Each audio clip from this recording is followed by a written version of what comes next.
Okay, welcome. It's my privilege to introduce tonight's speaker, Eric Jacobsen. I've known Eric for some time, and he's a fabulous speaker and a very successful entrepreneur.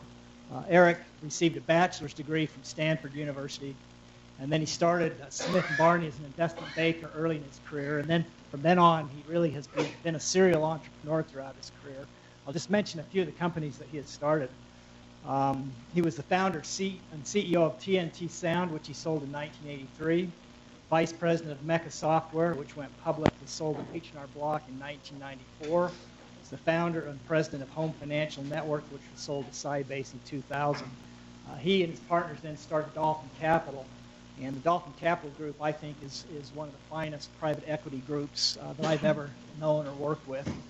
And they invest typically in Utah-based companies. They invest in companies that they have a lot of passion for, where they're excited about the products and service. They invest in companies with a strong team that is also passionate about the business. And then they also usually put one of their team members into that organization to help build and scale that company. So Eric has been the CEO of Winter Farms, one of their acquisitions. He sits on the board of Ragnar Events and a number of the other companies. So it's just a pleasure to have him here. Eric lives in Park City, and when I first met Eric, he was actually leaving to go on a around-the-world backpacking trip with his family, his wife and children. So he's also an adventure seeker, right? Yep. So, Eric Jacobsen.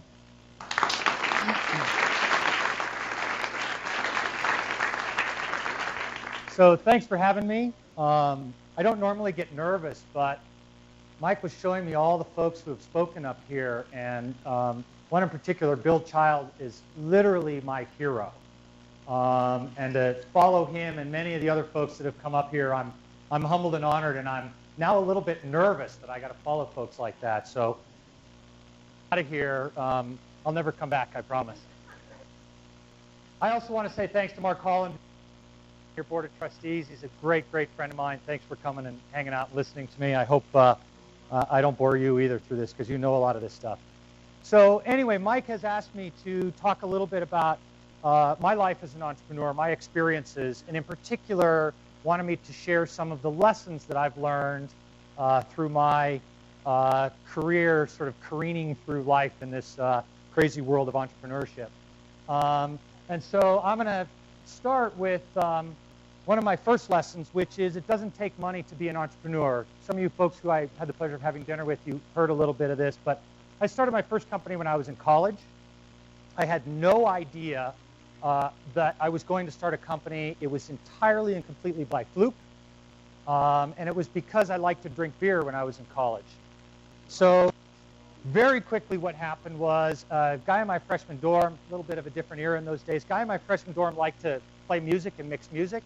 I had my older brother's fake ID, and when there was nothing going on, we'd start what we called an Insta party. And so we'd declare Insta party, and he'd get his stereo equipment, he'd go downstairs and set it up in the dorm. I'd run to the liquor store, buy a keg of beer, get a bunch of cups, and I'd sell the cups for $2. And once I'd paid for the keg, I was done, and I got free beer for the rest of the night, and it was a great deal for me. And then the dorm next door decided that we'd mixed really great music, and they asked us to play in their dorm, and they said they'd pay us $100. Not a terribly bright guy, but I'm like, hey, $100, I don't have to go get the keg. This is really great. So got free beer and got $100 and did it a few times. We took that money, printed flyers, spread them around the campus, got some more $100. I got sick of that, and I said, hey, if I'm only going to make $50 and give up my Friday night, we got to do something different. I want to make $1,000 a night. Another guy in my dorm said, well, buy a big screen TV. I thought it was a stupid idea, shows how much I know. And he went out and bought a big screen TV, and we, turns out, illegally recorded videos off of MTV. It was 1983. They played videos then. And we played mobile video DJ stuff. And whenever we had cash, we'd buy another system. So every once in a while, we'd take a little money out to pay our tuition or to put some money in our pockets and have fun when we were in college. By the time I graduated, we had 40 systems all over Northern California at $1,000 a night. We paid college kids, friends, $75 to do DJing, and my partner and I split $900 for each of those systems and had a pretty nice business. So I entered, because I went away to a prep school with student loans when I was in high school. When I graduated from high school, got student loans through much of my college career. So I started a business with zero money, in fact, tremendously in debt, and ended up selling that business when I graduated for more money than I thought I'd ever have in my entire life. So my first lesson is it doesn't take money to start a company. And I also, so you are aware, I'm not that bright a guy. You'll hear me say it. I truly believe it. I'm a hick from Montana. I grew up with cowboy boots, long hair, racing motorcycles. I am not the prototypical entrepreneur. So if I can do it, I am telling you anybody in this room can do it. It turns out that less than a third of the companies on the Inc. 500 list have ever raised outside capital. So most of those fast-growing companies never raised money and did it from a bootstrap perspective. So a lot of people think, especially when they're talking to private equity guys like me, that, oh my gosh, I want to raise money. I got to raise money. Wouldn't it be really cool to get venture capital money or private equity money? The reality is you're much better off if you can do it on your own. I am also a believer in getting a good education. The fact that I speak here at schools, I think it's fantastic that you're going and learning. I learned the hard way. For example, when I sold my company, my first company, TNT Sound, when I graduated from college, I had no idea what a multiple was or comparable company analyses or what was fair market value or anything. The grand process was my partner said, hey, I want to keep running the business. I wanted to go be an investment banker for some very strange reason. And he gave me a number and I sold it. If I had sold that at 5 times EBITDA, I probably would have gotten 5 times the money, to give you an idea of how I sold it. So go get a good education. Places like this and what you're doing, I think, are absolutely fantastic. But I also believe you should never let school interfere with your education. My grades were less than stellar. All you professors, plug your ears. My grades were less than stellar. I built great relationships with people in school, people I've done business with over my entire life. I had a blast. I joined the student entrepreneur clubs. I had the great pleasure of introducing Ted Turner in an environment like this when I was in college. I think these things are great. Remember to do these kinds of things. The fact that all of you are here, I think, is fantastic. I'm going to skip those stories. I will tell, because I told them at dinner, so I don't want to bore people, but I will tell one of them to give you an idea that it also doesn't take the perfect education. We were building TNT Sound, and it was junior year, and we ran TNT out of a checkbook. So whenever there was money, we paid out a little dividend because we needed to pay tuition or something, or we bought a new system. So it felt to me like we were never really making money because it wasn't like we were rolling in the cash. And my junior year, I went to a friend's house, and it turns out his father was an accountant. So I said to his father, hey, you're an accountant. Can you tell me if I'm making money in my business? And he said, well, tell me about your business. I told him, hey, we're running out of a check account. Here's the deal. And he said, well, the first place I'd start is your tax return. What did you report on your taxes? And I looked at him and I said, taxes? I got to file a tax return? So anyway, it doesn't take a lot of knowledge to be an entrepreneur. All right. What else can I tell you? My experience post-school. I set out when I graduated. The reason I wanted to be an investment banker when I graduated is I knew I wanted to be an entrepreneur. I knew I wanted to be my own boss. I knew I wanted to be a CEO. I longed for the day that I could put on my card CEO. That, to me, sounded really, really awesome. So I decided if I was going to be a CEO and I was going to have success, I needed to learn 3 things. I don't know if this is the right logic, but this was my great logic when I graduated.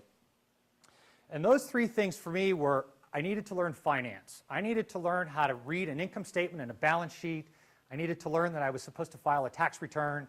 I needed to learn how to raise money. I needed to learn how to buy and sell a company. I figured I needed to learn all this stuff in finance. I figured I needed to learn how to sell. I personally believe we're all always selling.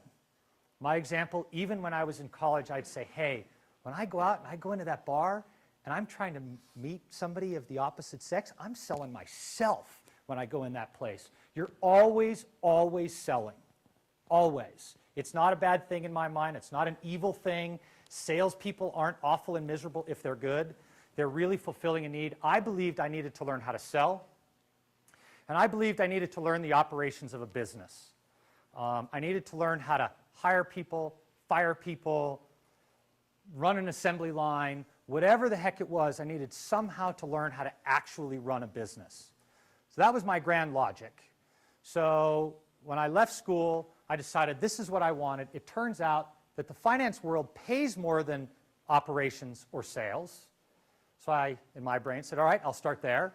And the finance place that paid the most money was investment banking. I didn't know what it was, so I said, well, I don't know what it is, but it pays the most. I might as well start there. Let's go. So I became an investment banker, and I will tell you I hated it. It was a great education for those of you who have done it or have aspirations for it. For me, it was a great education, but it was not my be-all to end-all or sort of the goal of where I ultimately wanted to get to. I believe after being an investment banker and I had a fairly decent income, I sort of projected out and said, hey, if I earn this income for the next 10 years, I'm not going to get very much money. It's nice income, I'll live a nice lifestyle, but man, I want to get rich. That was my great logic. So somebody said to me, if you really want to make good money, you need 2 words and 5 letters, and those 2 words and 5 letters are you need to own it. And if you own it, if you have that, you build that business, as you generate sales, as you grow, the power of equity is pretty extraordinary. So that was another one of my lessons. I also would pass on to you that I believe if you're going to be an entrepreneur, that you have to keep your personal costs very low. I look at so many people who aspired in their lives to be entrepreneurs. They got out of school, they got a job, which is not a wrong thing to do, and they spent to the level of their income. They got a house, they got a mortgage, living the American dream, they ended up with kids, and the more you amass those things, the harder and harder it is to go out and take the risk and take the plunge to go out and start your own business. It's not wrong to do it with those things. I did it, but I tried to keep my personal costs very, very, very low early in my career and build up as much savings and sort of runway before I set off to start any of my companies when I was early in my businesses, so that the risk for me was personally much lower. All right, what else? I also believe that it helps to be lucky. The business I started when I left investment banking, I joined a very, very small consumer software company. We made personal finance and tax software. How many of you guys have heard of a product called Quicken, for example? TurboTax. Anybody heard of TurboTax to file your personal taxes? Have you heard of TaxCut? By the way, H&R Block's TaxCut. That's the category that I entered into. The business was about 12 people. I joined as head of sales and marketing because I wanted to get sales experience. And I had been an investment banker, so I figured now I knew something about finance. And we made a personal finance product called Managing Your Money. And it competed with Quicken. Ironically, at the time, it was actually had more revenue. Managing Your Money had more revenue than Quicken did. And I launched, my baby was I launched a product called TaxCut, which was the first tax preparation software program that consumers could do. And we were the first ones to do electronic tax filing. So if any of you have ever done electronic tax filing, I had the great pleasure of working with the IRS to figure out how to do that initial program, to do that with the IRS. It turns out I couldn't have timed personal finance software for consumers at any better of a time. At that moment in time, there was no internet, there was no iPhones, there was sort of none of this. There was actually very little consumer software. The applications out there were Lotus 123, WordPerfect for those of you from Utah.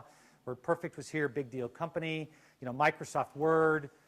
There wasn't a whole lot of consumer software, and we were one of the very first consumer software applications to come out. Company grew like crazy. We ultimately took it public and ultimately sold the company to H&R Block. And H&R Block took the tax software that I had painstakingly worked with a bunch of developers to build and has turned it into TaxCut, if you guys are familiar with it. But it was much, much, much easier to be in a business that was growing extraordinarily fast, an industry that was growing extraordinarily fast. I see so many entrepreneurs say, hey, I want to be an entrepreneur, I'm going to start a pizza business. And I'll say, well, why are you going to go into the pizza business? Well, you know, my street corner there are 3 pizza companies, but they're terrible. I'm going to go start a good one. And I'm like, man, you're going to go into an incredibly competitive, incredibly low growth, incredibly difficult business. If you're going to take all the risk, for me, I wouldn't go there. I'd go into a fast-moving, fast-growing, interesting, exciting business because it's a whole lot easier to ride that wave and grow when industry momentum is with you instead of against you.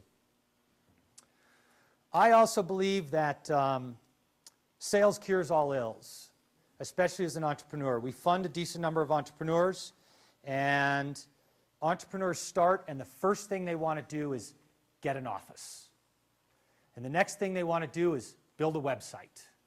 And the next thing they want to do is figure out their branding and marketing positioning and have it all be perfect. And the next thing they want to do is build the perfect product, whatever the heck it is.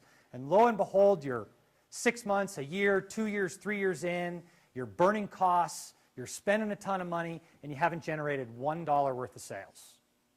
If it were me, I'd go out and see if I could sell the product. Next company I started was a company called Home Financial Network. And we made internet banking software.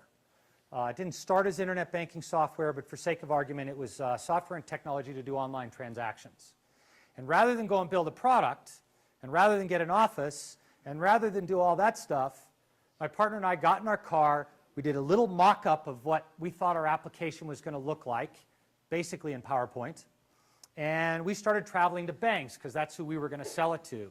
And we went to banks and we said, hey, here's the concept, here's the idea, this is what our product's going to look like, this is what it's going to do. We had this fancy demo that looked like it was a real application. We said, if we did this, would you buy it? They said yes. So we got a couple of contracts, we got some revenue, and then we scrambled like crazy to figure out how the heck we were going to build the application. It was, I don't know, it was a much better way to go than giving up a bunch of equity when we started, in my opinion. So I believe if you can figure out how to sell it, the market tells you you've got a good product, a good application, and then it's probably worth building. Again, you'll talk to a ton of entrepreneurs, they'll have different perspectives, but that was mine. The other thing I would suggest is that you should fly in a G4. How many of you know what a G4 is? Not very many of you. So a G4 is a gorgeous, beautiful private airplane that today probably costs about $26 million. It's a great experience to fly in a G4. So we built Home Financial Network to tell you a little bit about HFN and the crazy .com era. You guys, I don't know how much you know about it, but I started Home Financial Network in 1994. And in 1994, when I wrote the plan, we had one paragraph on this thing called the Internet. And the paragraph on the Internet said, there's this thing out there called the Internet that we could maybe one day use to process our transactions and it would cut costs. That's what my concept was of the Internet at the time. And the day we launched our product at our first bank, there was an article in Business Week that said, the World Wide Web, what is it? So you get an idea that it wasn't a whole lot of Internet technology out there. To give you an idea, but we transformed our company into one of the first internet banking software companies in the country. There were about 50 companies trying to do various things in there. 3 of us survived, and we ultimately sold to H&R Block. I'm sorry, to Sybase. But before that, we decided we wanted to potentially raise some venture capital. So we went out into the market, very hot market, and a venture firm out of Chicago was very interested in trying to fund us, and my partner and I weren't terribly interested in it. And they said, no, we want to have dinner with you in Chicago. And I said, well, I don't know, it's expensive to get to Chicago. I don't know. They said, well, we'll fly out here. We'll go meet you at Heber Airport. G4 flew into Heber, climbed on a G4, flew to Chicago, had dinner with the venture firm. They said, we want to put $50 million into your company. Please, please, please take it. And I said, I don't know. Put me on the G4, flew me back home. It was a wonderful experience. If you ever get the chance, fly in a G4. Which leads to my next point. I believe that you should sell your company if and when you get there, not when you want to sell it, but when the timing is right. We sold Home Financial Network in January of 2000. which was almost the perfect height of the dot-com era when valuations were pretty extraordinary. And we wanted to buy software, a division of Sybase, and fold it into Home Financial Network. But we didn't have equity. We didn't have cash. All we had was our private stock in the company. So we went to Sybase and we said, hey, we really want to buy this division. You're not doing anything with the technology. It'd be a really great fit for us. We'd like to buy it, but oh, by the way, we don't have any cash. Would you take stock in our company? So Sybase looked at our business and they said, listen, we really like your business. We'll do that deal, but if we do that deal, we'll only own 30% of your company. We want to own 50%. We'll put money in to buy up to 51% of your company, because for you accounting folks, then they could consolidate our revenue on their income statement. We were incredibly fast growing. We were growing like crazy, and Sybase was a very slow growth, boring database software business that wanted to get that multiple creation by having some high growth products in it. So that was us. They decided that was us. And we tried to do it. I tried to figure out how to do it, and we basically couldn't figure out how to give them 51% to consolidate, but we keep control. And we didn't want to give up control. So we called Sybase and said, you know, this isn't going to work. The only way this is going to work is if you buy us. And the CEO of Sybase said, well, I want to buy you. And I said, you know, that's really great, but you can't afford us. And he said, why don't you get on an airplane, fly out here, and we'll see about that. So my partner and I get on the airplane. I got to share some numbers. Please keep them in confidence, although with a room of 300 people and a bunch of people watching, I'm sure that's not going to happen, but please try. So my partner and I are flying out there, and we were talking about how much we would sell the business for. And I said, you know, it's probably worth $50 or $60 million. And he said, yeah, that's probably right. I said, but you know what, I wouldn't sell it for $50 or $60 million. He said, yeah, neither would I. He said, how much? I said, I don't know, maybe 80, maybe 90 million. You know, that's probably where it'd start to get to a number. But you know, I don't really want to sell. And he said, yeah. I said, I'm probably in that range too. This is sort of a waste of time. Whatever. We weren't too optimistic. We went into the CEO of Sybase office, and 26th floor of the Sybase building, and we sit down and we're chit-chatting, and he says, all right, you ready? And we said, yeah. And he said, all right, I want to buy your company for $130 million. And I about died. And I'm sure my face started turning red. I almost started stammering, and my business partner looks him in the face and says, see, I told you couldn't afford it. And he closed up his folio. He says, Eric, come on, let's go. We got to get out of here. And we left. And we walked out. I'm like, are you insane? So he said to me, he said, Eric, he said, if we'd agreed, he would have thought the number was too high. We couldn't agree. We have to negotiate. I'm like, dude, 130 million? You crazy? So anyway, we ended up hiring an investment banker. It was an insane period of time. The market was very, very hot. I truly did not want to sell.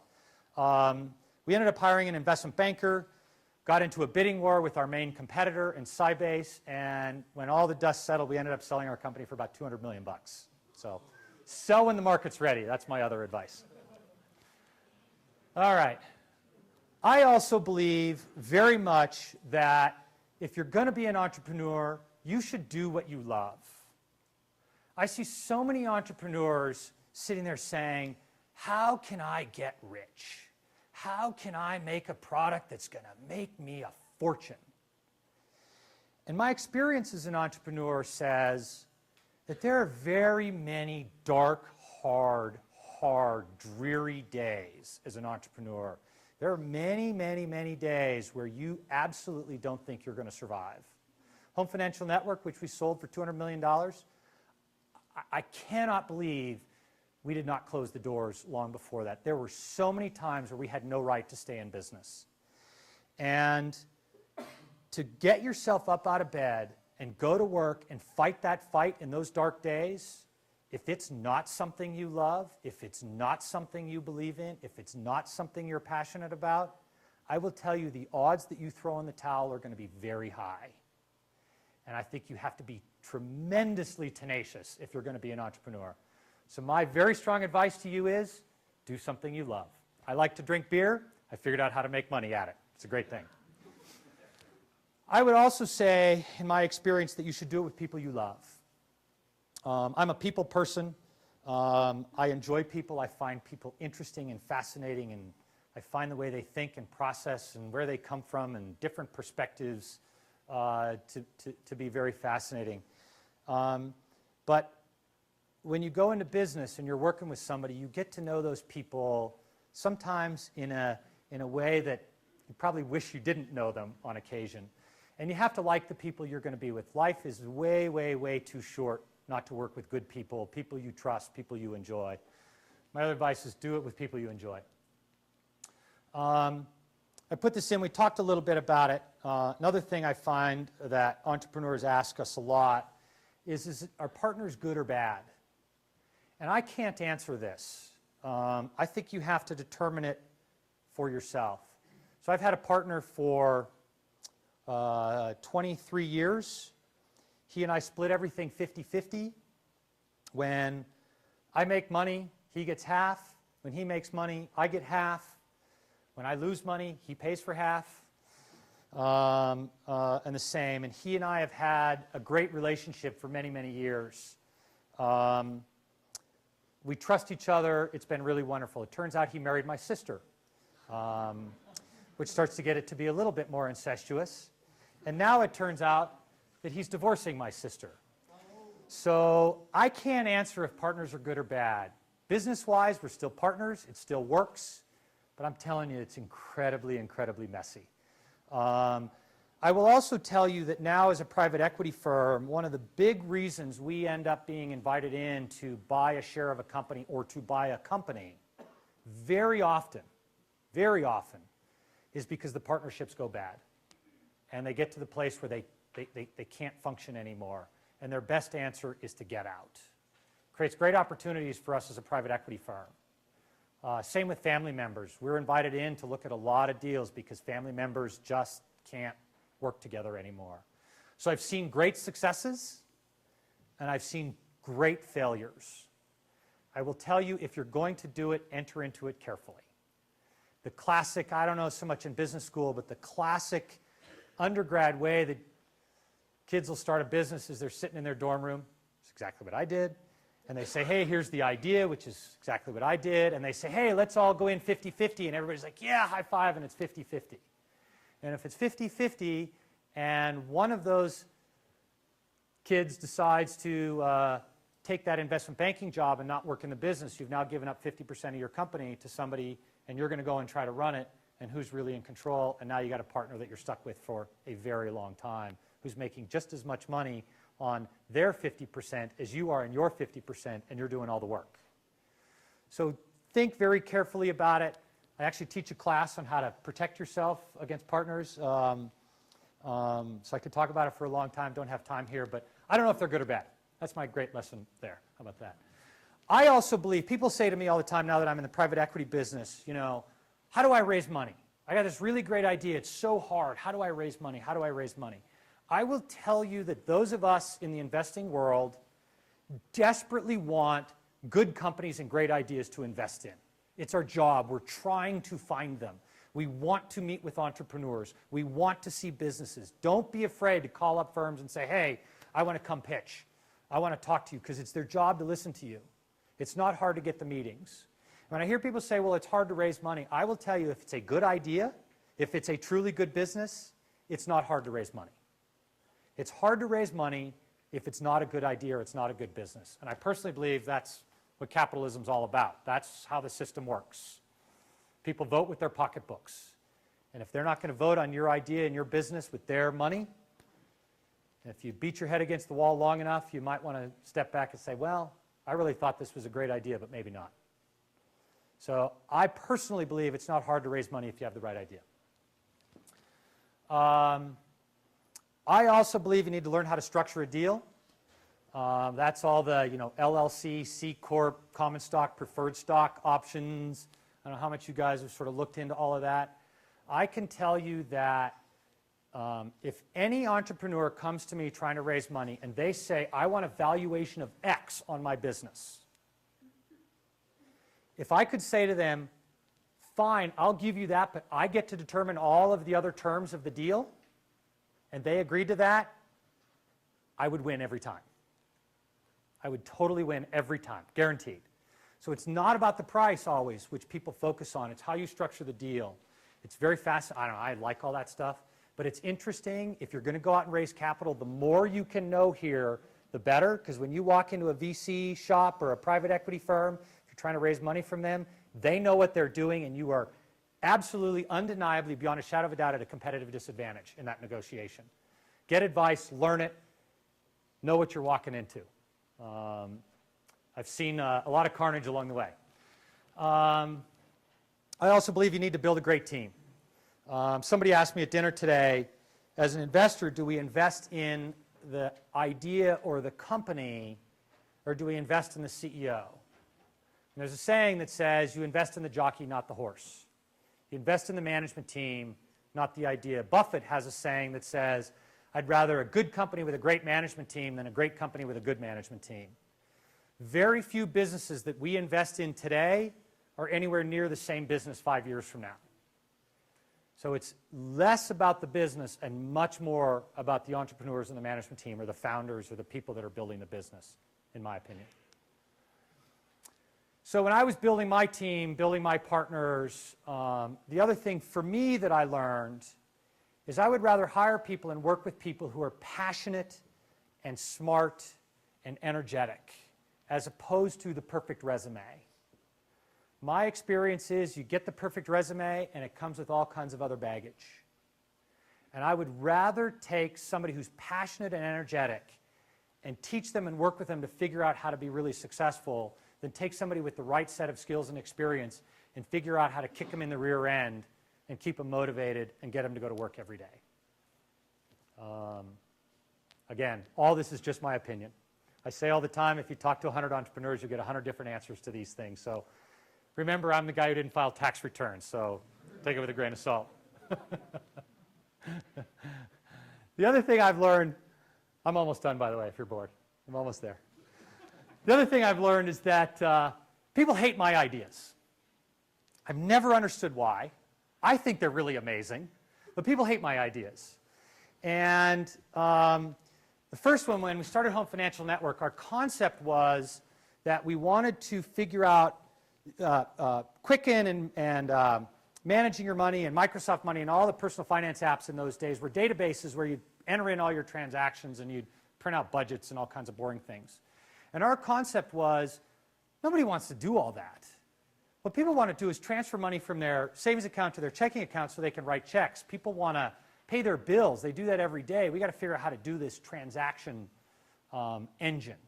We were toying around with it, and we came up with the idea of creating what we called a home ATM. Taking the ATM machine, which had started inside a bank and then turned outward facing in the bank and then got sort of distributed to grocery stores and all over the place. Why couldn't we put an ATM machine on a home computer? That was our idea. That was the sophistication of our entire idea. I went and talked to a ton of people at the time. I can't tell you how many people said, that's the worst idea I've ever heard. We went and pitched a company called America Online, which is now Toast, basically. But at the time was the really hot company. And I don't know if I can tell this story, but anyway, I'm going to tell it now that I'm into it. So we went and pitched it, and it had this room of people, and this guy, the senior vice president of America Online, listened to that idea, and he said, and I quote, "That is the dumbest idea I've ever heard. Microsoft is going to go through that idea like blank goes through a goose," except to use the word. So I've decided people hate my ideas. We finally found a couple of banks that liked it, 4 banks out of probably 100 that we pitched. 4 banks ended up signing up for it. We ended up having 30 of the top 100 banks in the US and another 100 banks internationally signed up for our application about 4 years later. When we sold it to Sybase for $200 million, I can't tell you how many people said, "Wow, I had that idea. That's a really great idea. That was really awesome." So my advice is, just because others hate it and then think it's obvious, is that me? I'm supposed to call my daughter in prep school right now. Just because other people hate it, trust your gut instinct. Your gut instinct as an entrepreneur is generally very, very good. Push hard, be tenacious, figure out how to sell it. If people buy it, then you know you got a good idea. The last thing, and I've sort of said this, I have found, as I've talked to a lot of entrepreneurs, and I like to get into, okay, you've heard all the great success stories of selling something for $200 million. Tell me about your dark days. Tell me about your failures. Tell me about where you screwed up. And invariably, people have far more of those stories than of the success stories. And when I try to figure out what determined those the ones that were successful versus the ones that weren't, it's usually the ones that had the ability to never accept failure, to keep powering through it, to say, I believe, let's go. I'm going to make this happen. I'm not stopping. I guarantee as an entrepreneur you'll hit those days more than once. Keep going. Keep going. Very quickly, I'll tell one last story. I went to a presentation that was put on by a venture capital firm, Sand Hill Road Venture Capital Firm. They'd hired a Stanford Business School professor to give this presentation on what makes a great entrepreneur. And it was pitched or billed that this professor was going to say the 10 characteristics that constituted a great entrepreneur. I was really excited about it. I was like, oh, this is going to be really great. I'm going to learn what makes me a great entrepreneur. And he put up the first one, which was you got to be really smart. My GPA at Stanford, so you're aware, was just above a C average. So I was smart enough to get in somehow, but I was definitely not anywhere near the top of the class at Stanford. So he put that one up there. I went, well, I don't really quite have that one, but I'm going to have the next 9. And then he put up, knows what they're doing. You guys, what's your reaction to that? Can I check that box? Nah, I don't think so. Okay, so then I'm going to have the next 8, I said. And then he said, works 3 times harder than the next guy. And you guys don't know me, but Mark can vouch for it. I assure you, I don't come close to working 3 times as hard as the next guy. Guaranteed. So anyway, I was very fascinated by this concept of what makes a great entrepreneur. And literally, I had 4 of the 10 that this professor put up there in my own self-assessment. So I spent a lot of time trying to think about what makes a great entrepreneur. And I met a guy by the name of Greg Warnock. I think Mike knows him. He's a guy here in Utah. He used to work for V-Spring, then started a private equity / venture capital firm called Mercado. They invested in a company called Skull Candy here in Utah, which is probably how you would know a little bit about the firm. Greg is one of the most brilliant people I've ever met. One of these sort of super intellectual, really sort of thinking, spends a lot of time thinking and processing. And he decided to get his PhD on the topic of what makes a great entrepreneur. And he outlined to me, as he was going through this and doing a bunch of his research, his theory, and I happen to like his theory. So I'll share his great conclusion with you. One is entrepreneurs tend to want to be a knowledge center. So when somebody shares an idea with them, they take that and they try to contribute back and improve the idea for the person. And then they get some experience and knowledge. And then somebody else does it and they do it again. And they become known as a knowledge center and brainstorming with people about their ideas, not necessarily trying to steal them or anything else, but being that knowledge center. And the more they're the knowledge center, the more they learn, the more ideas they see, the more they get a feel for what's a good idea and what's a bad idea. And being sort of in that knowledge center place is a very common attribute of an entrepreneur. So get into that knowledge center, become that knowledge center. He sees that entrepreneurs give a gift. And what he means by that is he says, don't come up and ask me for lunch, because then I'm giving you a gift. If I talk, he says, and I talk about the fact that I'm invested in Skull Candy, and you read an interesting article about the headphone business, send it to me. That's giving me a gift. That makes you stand out. I now feel indebted to give you something back. I'm going to give you something back. Share with me, give to me. Don't try to steal all the knowledge and information to yourself, but give it out, disperse it. And then you'll get all these people who you've given gifts to, and they're going to cheer for your success, and they're going to want to help you, and they will help you to be a great entrepreneur. So entrepreneurs tend to be gift givers, in his opinion, versus not. I totally believe it's true. Be humble. There's all kinds of research that says the most successful Fortune 500 CEOs are not the ones you read about in the front page of Fortune magazine. It's the ones that you've never heard of that tend to have the best returns. It's true for entrepreneurs as well. And share information. There are people who hoard information because they don't want to give up some competitive advantage. Entrepreneurs tend to be people who share lots and lots of information and get in that sort of networking loop of ideas.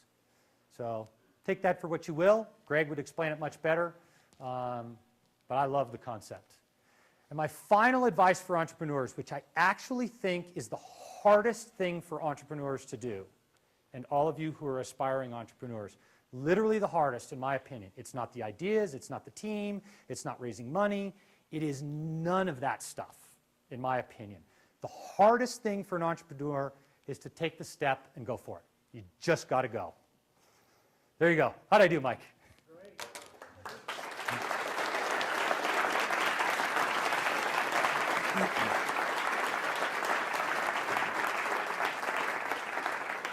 So we have some time for Q&A, right? About 15 minutes, I think, for Q&A.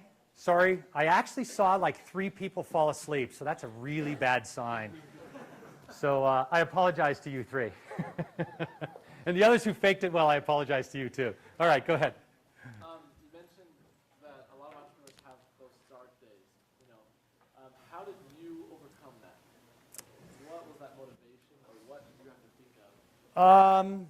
So I'll use an example. It's only one, but with Home Financial Network, we had been plugging along. We had built our application for the 4 banks I mentioned, and we went to launch it in the largest of those banks, and the day before we were going to launch it and start generating revenue, they were bought by a company called Nations Bank, now Bank of America. And Nations Bank, Bank of America said, right after they bought it, we're throwing this away. So we had spent 2 years and a tremendous amount of money and energy trying to do it. So we had to very quickly go out and raise capital. And it was pretty dark. We were having a very, very, very, very tough time.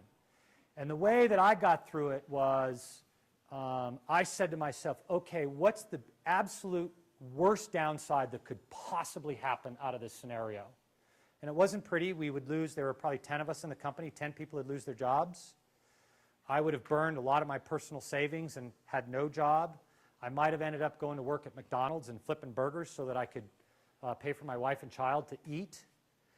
And I truly said, you know what, if that's the worst case scenario, I know these 10 people are going to be fine. I'm willing to go flip hamburgers for a while, and I'll figure out how to get back on the horse and do it again. So for me, in that experience, that's what came to it. My wife is amazing.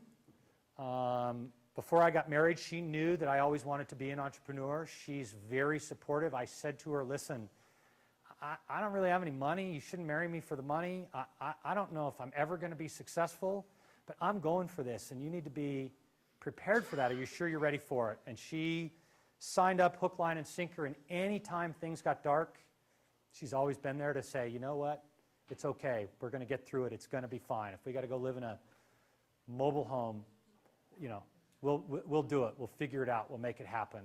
So I think the people around me, thinking about the downside, and as you probably can tell, I'm a pretty optimistic person, just believing. Just saying, you know what? I don't know how, but I'm going to figure it out. So, yeah.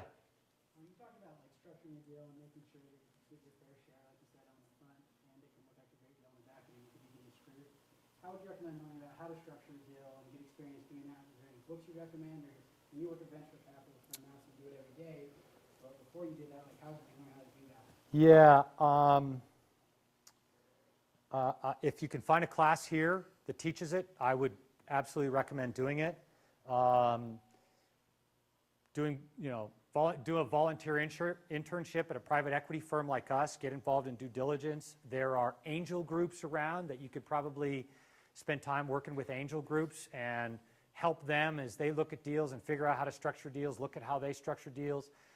As I said, I teach a class at BYU on the subject, and I don't have a textbook. The guy I teach with, we spent a ton of time trying to find a good textbook that we felt good about, and they're either so complicated and theoretical, or they're frankly not practical. So I haven't found a book, unfortunately. Go be an investment banker. You learn a lot. Boy, I wish I had a great answer. Mike's probably got 15 resources he could help you with, but for me, I got it the hard way. I got it, screwing it up, making mistakes, doing it on the street. What's that? You can write the book now. That's right, yeah. What made the home financial network idea stand out to you? Like, was it the only idea you had, or did it stand out as being a better idea versus the other options you had? So we crafted the concept when we were at MECA Software. We made personal finance software. We crafted the concept, the business plan sort of idea there, and we sold the business to H&R Block. They wanted nothing to do with it.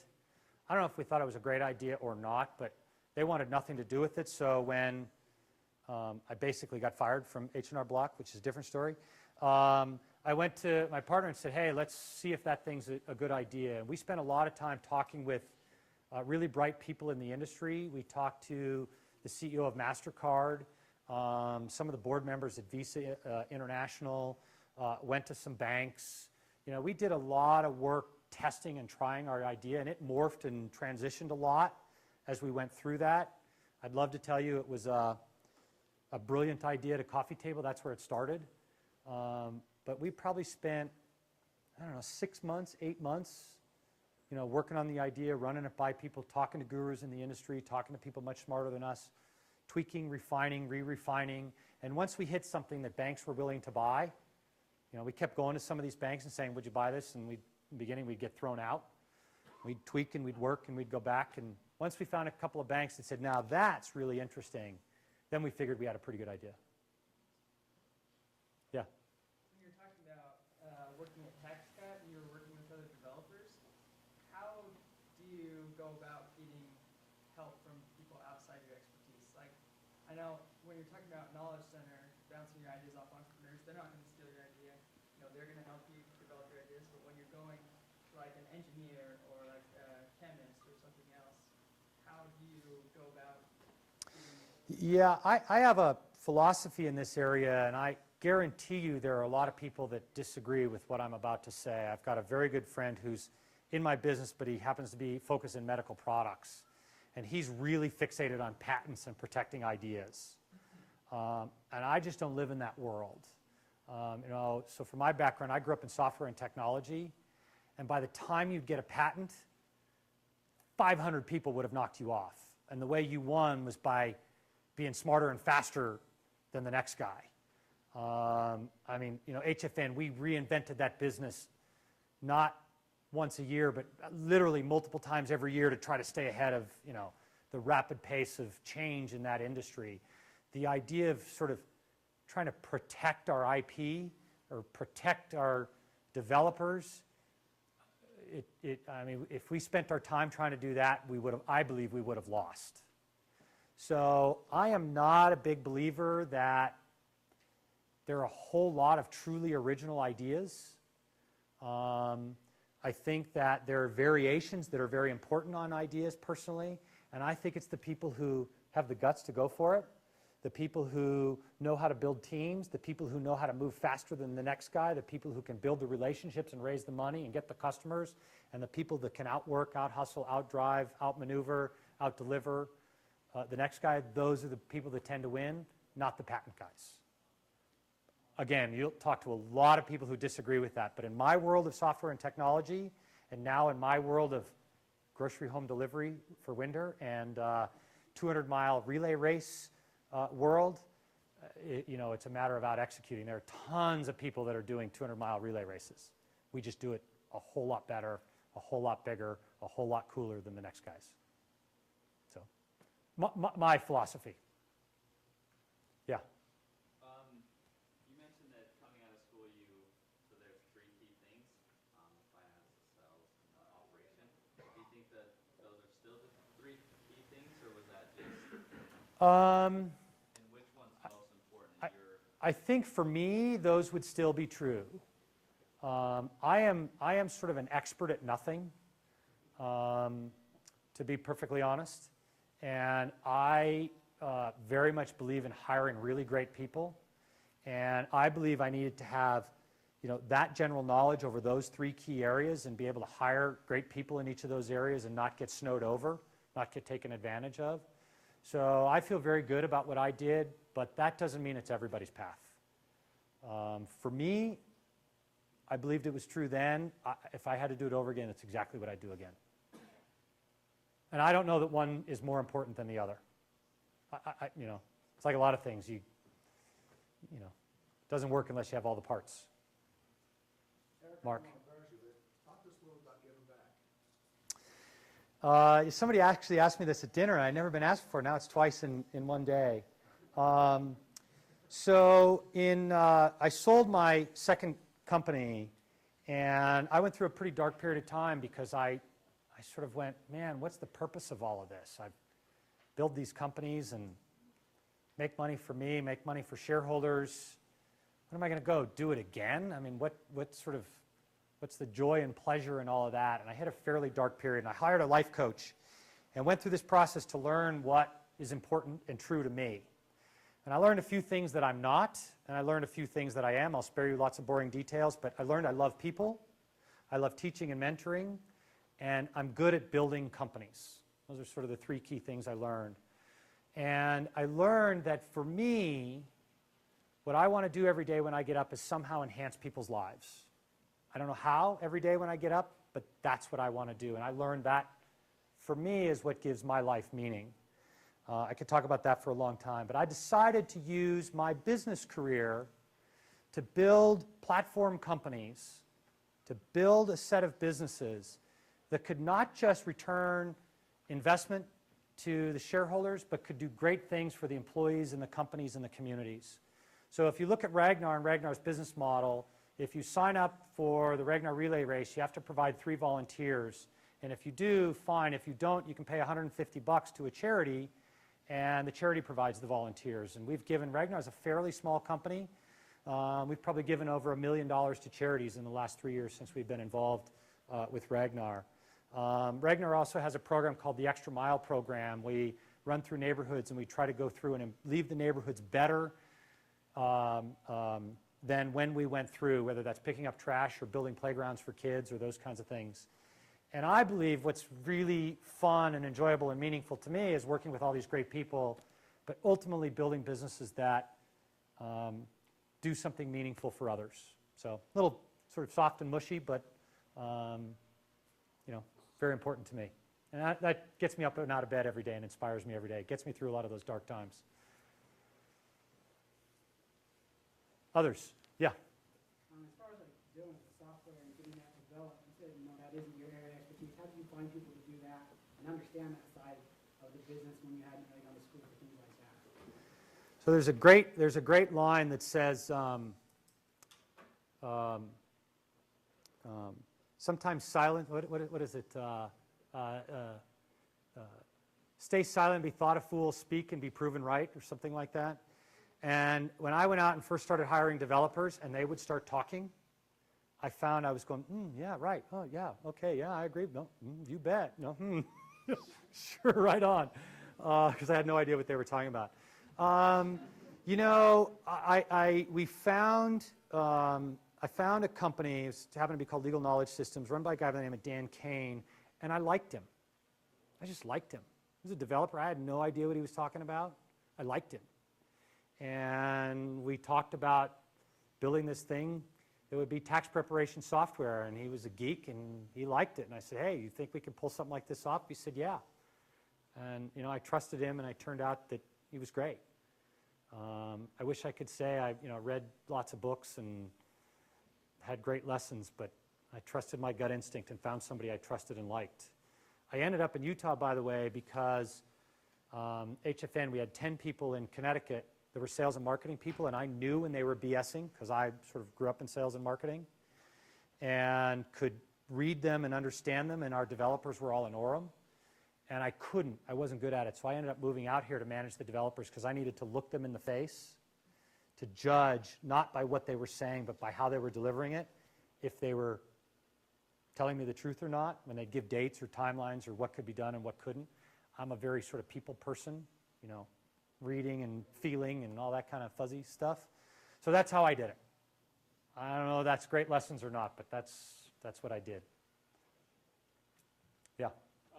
You said, you know, you really felt like the computer guy was, you connected with him or whatever, I don't know what word you used, but have you ever had a time when you know, felt like the relationship was good and it ended up not working out? Absolutely.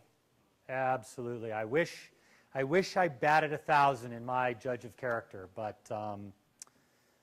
unfortunately I didn't. I will say, just as a side story, I'm a very trusting person. I think I'm probably very easy to be taken advantage of. It's happened very, very rarely in my life, and it shocks me every time. People, I think, are generally good people. I think if you respect them and treat them well, generally they'll return the favor. It's been my experience. Others? Ice cream's melting. You guys were great. Thanks for all the questions. Appreciate it. Thanks for having me.